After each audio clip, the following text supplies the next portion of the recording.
Hey friends, and welcome back to the channel, and welcome back to week 12 of the Cooldown Catch-Up, a weekly catch-up of what went down last week in training. I've mentioned before how I love exploring new areas and trails. Running the same trail week after week, although they may be fun, can get pretty boring. I went over a couple weeks ago the resources I used to map out some of these runs and mountain adventures. This week for my long run, I decided to go check out a new to me area that intertwined multiple trails and road networks. Having not been to this area before, I decided to load up a GPX right into my Garmin to help me with some of my navigation. I wanted to take this intro to show you how I did this and how to use this function if you yourself have a Garmin. But this feature is available across all sorts of watch brands and trackers. For this demonstration, I'm going to be using my Garmin Fenix 5, so some of the buttons in the layout may be different from yours if you do have a Garmin, but the concept is the same. So I started out with building my map, and for this particular run, I decided to build it right in Strava. You can use any mapping software that you're comfortable with using that allows you to export a GPX. Once you build your route and save it, the next step is to export the GPX, which on Strava you can do here with the little drop-down box. The next step when doing this with a Garmin is to go to the Garmin Connect website, navigate to the left menu bar and select Training and Planning, and expand that menu and select Courses. You can actually build your map right here in the Garmin Connect website, but I prefer using mapping softwares that I'm a little bit more familiar with. In this instance, you're going to select Import and locate where your GPX was downloaded and then click Import. You can now select the activity you plan on using your GPX track for, and then rename your map to whatever you would like it and save. You should now see your new map on the left side of the window, and you want to locate this icon here titled Send to Device. You will get this message here that says the course will be available after a sync of your watch. At this point, you're now done with the computer side of things. You will need to be sure that your watch is connected to your phone by navigating to the Garmin Connect app and making sure that they are connected. And either select the sync icon on the app or on your watch in the menu section by long holding the top left button. If your watch face shows transferring, you are in business. Your map should now be uploaded to your watch. If you're ready to start your run or activity, you will navigate to your activity tracking, which for me is done on the top right button. Scroll down to the activity you will be doing and click that same button again to select the activity. Before you start your activity, you will want to long hold the menu button or the left middle button and scroll to Navigation and select. Courses, select. Find your newly uploaded course and select once more. Do course, and it should now say loading. Once it's loaded up, you can start your activity, and you now have access to see the map right on your watch, and it will give you turn-by-turn directions and even let you know when you're off course. It also adds some data screens to your tracking, such things as the map, the elevation profile, your ETE, estimated time en route, your distance remaining, and your ETA. And of course, you can customize all of these screens ahead of time. I hope that was interesting for some of you, and I hope it was a quick way to help you on your next big adventure. It's a nice option to have when you're exploring new areas, and it really helps prevent you taking out your phone every time you hit a trail junction to check your map. And now the moment you've all been waiting for, the Cooldown Catch-Up starts right now. Monday I had 10 miles scheduled, and this is another one of those runs I really had zero desire to do.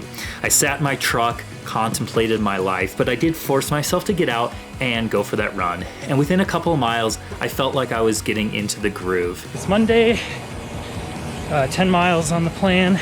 Decided to stick to road today.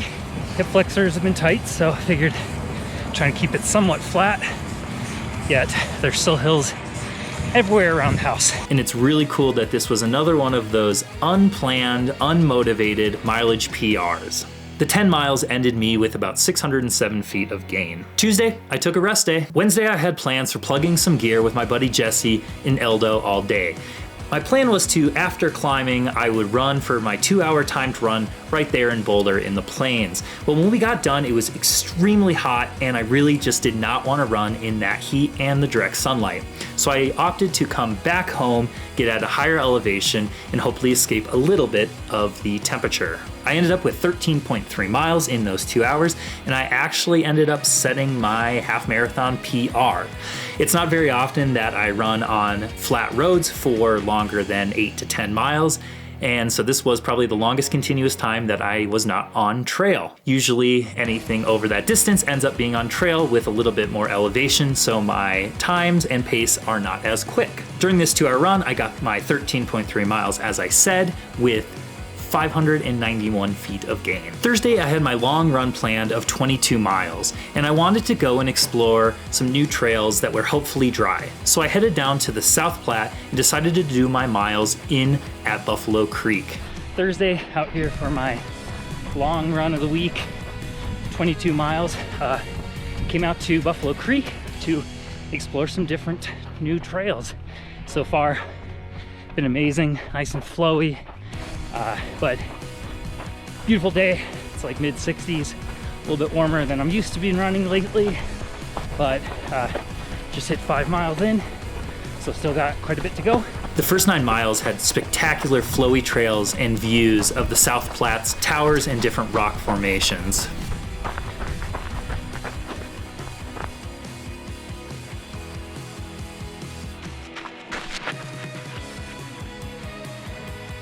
I really did enjoy the trails, but I kind of just fell off my game that day. I had uploaded the GPX track right to my watch, which I was really grateful for because it was intertwining between multiple trails and road networks. So today I ended up uploading my course onto my Garmin, which I am very happy because I haven't been out here. Not a lot of service, and I've gotten lost a couple times, but awesome. It was immensely helpful to not have to pull out my phone every time I hit a trail junction to see which way to go. I could just look down at my watch and see which way to turn. At one point, I joined up with a part of the Colorado Trail, which brought me down into the trees and tucked into the north side. And this is where I found some snow. All right, we'll check in here. Just about 10 miles in and found a bunch of snow.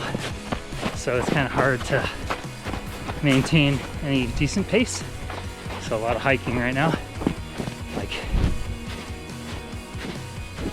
So I think I'm kind of on the north side here, and sun has not been hitting it much. I spent a few miles trudging through deep snow and even at some points post-holing to past my knees. This short section of a few miles of snow was very slow going and involved a lot of hiking, and it really zapped a lot of the energy out of me, which set up the last 13 miles of my run to not be that great. I stopped at a creek about 15 miles in and was able to use my Sawyer filter I showed you guys last week to filter some water and refill my bottles. At this point, my route spit me back out onto the road that would eventually bring me back to my car, but I had added in an extra 4-mile section to get the mileage I was looking for. When I got to this next junction, I did some serious contemplating whether I really wanted to do that extra 4 miles, as I was feeling pretty low energy and just not feeling like I wanted to keep going. At this junction, I only would have had to go 0.4 miles to end up where that extra jut out would spit me out. But even though I was feeling really low, I stuck to the plan and I started trotting back up and continuing with those extra 4 miles. Well, update, about 18 miles in, 5 miles to go, and I have hit a pretty low point. Just don't got it in me today. Just really tired. Pretty much any sort of sustained uphill has been kicking my butt. But 5 miles, pretty much all downhill once I get to this top crest here. But can't complain about the views. I had one little wrong turn earlier in the run because I was not paying attention to my watch, and that ended up adding an extra of half a mile each way. When I finally looked down, it did say I was off trail, and I was able to backtrack to get back onto the trail. So with that, my run ended up totaling 23 miles with 2,400 feet of gain. Friday was a rest day, and when I woke up for work, I could barely walk because of some calf tightness. I could barely make it down the stairs without hobbling. As the day went on, it did loosen up, and when I got home, I did a little bit of massage maintenance on it myself. Saturday, I also took as a rest day, as the calf was still tight when I woke up, but a little bit better. Throughout the day, I stretched when I was at work, trying to keep it loose, and it progressively got better once again throughout the day. Sunday, I decided I really should probably give the leg a little bit of a rest from running, but I did want to get some miles in. So it's Sunday, been having some calf pain for the last 3 days, so I had to skip 2 of my runs. So I decided that I would hop on the treadmill and see what just hiking at an incline. So right now I'm at 15%, doing 15-minute paces, which is kind of right on the edge of what I feel like I should be running. And I'm gonna try to do 4 miles, see how the calf holds up. If I start feeling like it's getting painful, I'm gonna stop. But I did want to try to get this extra 4 miles in, which got me 2,932 feet of gain. That 15-minute pace does seem like it's right at the threshold of where I would kind of want to start jogging, so it really was helping me work on my power hiking. And that was my week. I did have to miss 2 runs, an 8-mile run and a 6-mile hill workout run. But I felt like it was the right thing to do with my injured calf, and I did not want to push it as we were getting pretty close to the Wausau Limitless race here in a couple weeks. I ended up the week with 50.35 miles, 8 hours and 29 minutes, and 6,525 feet of gain while running. I'm pretty stoked to still have hit this mileage, having to skip 2 of my runs this week. I really hope that beginning section of me highlighting how to use a GPX track in your watch and use courses with Garmin was helpful for you, and that you'll be able to utilize it on your next adventure out. As always, thank you for tuning in. Thank you for sticking around. If you don't mind, give this video a thumbs up, subscribe to the channel if you haven't already. And as always, remember, adventure awaits.